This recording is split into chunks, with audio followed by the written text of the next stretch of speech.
Bonjour et bienvenue. On s'est déjà tous posé la question, non? Qu'est-ce qui fait qu'une montre donne l'heure ou qu'une voiture tourne? Eh bien derrière chaque mouvement, même le plus simple, il y a un mécanisme, souvent super ingénieux. Aujourd'hui, on va décortiquer ensemble ces principes de base, ceux qui font, littéralement, bouger notre monde. Pour bien comprendre, prenons un exemple que tout le monde connaît, le vélo. C'est simple un vélo, non? Mais comment est-ce qu'un simple coup de pédale, un mouvement circulaire, se transforme en cette force qui nous fait avancer tout droit? C'est en répondant à cette question qu'on va entrer dans le monde fascinant de la mécanique. Bon, alors, entrons dans le vif du sujet, le langage du mouvement. Pour comprendre n'importe quelle machine, en fait, il faut d'abord apprendre à parler sa langue. Et la bonne nouvelle, c'est que ce langage est super simple. Il n'y a que deux mots de base à connaître. Et les voilà, ces fameux deux mots. D'un côté, on a la translation. Pensez à un tiroir qu'on ouvre. Tous les points du tiroir avancent en ligne droite, dans la même direction. Simple. De l'autre côté, il y a la rotation. Là, c'est une roue qui tourne sur son axe. Chaque point de la roue décrit un cercle. Et voilà, c'est tout. Toute la mécanique, mais vraiment toute, repose sur la combinaison de ces deux mouvements. Du coup, un mécanisme, c'est quoi exactement? Eh bien, c'est tout simplement un assemblage de pièces, un peu comme un puzzle en 3 dimensions.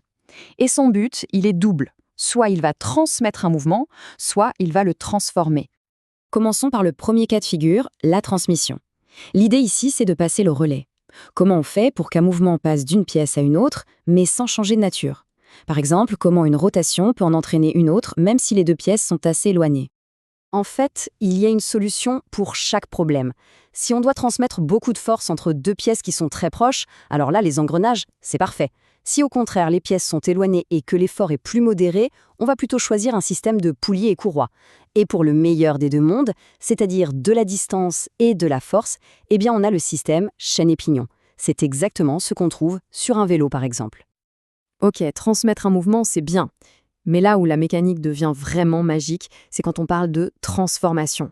Comment est-ce qu'on peut prendre un mouvement de rotation, donc un truc qui tourne en rond, et le transformer en un mouvement en ligne droite? C'est là que ça devient super intéressant.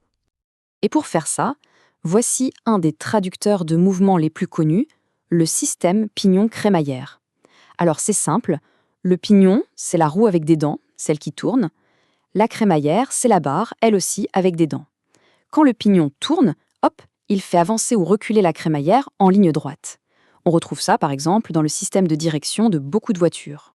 Bon, maintenant qu'on connaît les pièces du puzzle, il faut comprendre les règles du jeu. Parce qu'en mécanique, rien, mais alors rien, n'est laissé au hasard. Tout est calculé pour contrôler précisément deux choses super importantes. La vitesse et la direction.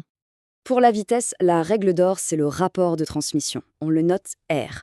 Pas de panique, c'est juste un calcul tout simple qui compare la taille de la roue qui entraîne le mouvement à la taille de la roue qui est entraînée.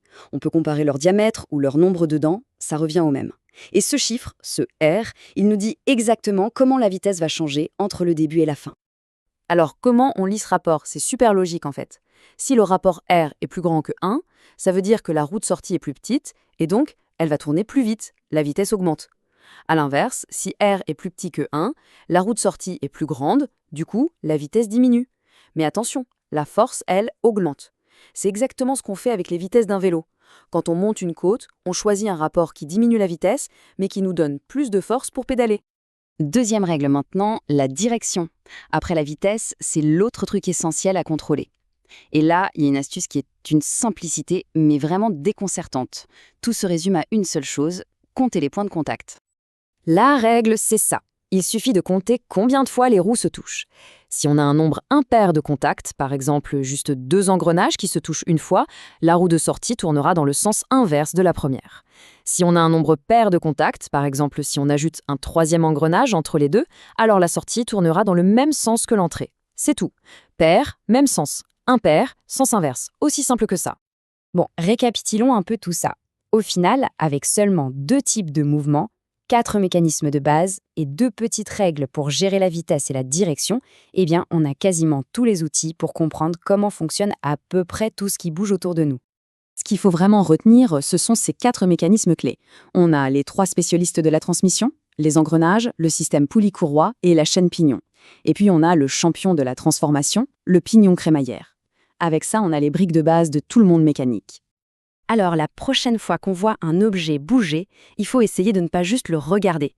Il faut se poser la question, Quel mécanisme se cache à l'intérieur? Est-ce qu'on est sur de la transmission, de la transformation? Le monde qui nous entoure est en fait une immense et fascinante machine à décoder. Merci d'avoir suivi cette explication et à très bientôt.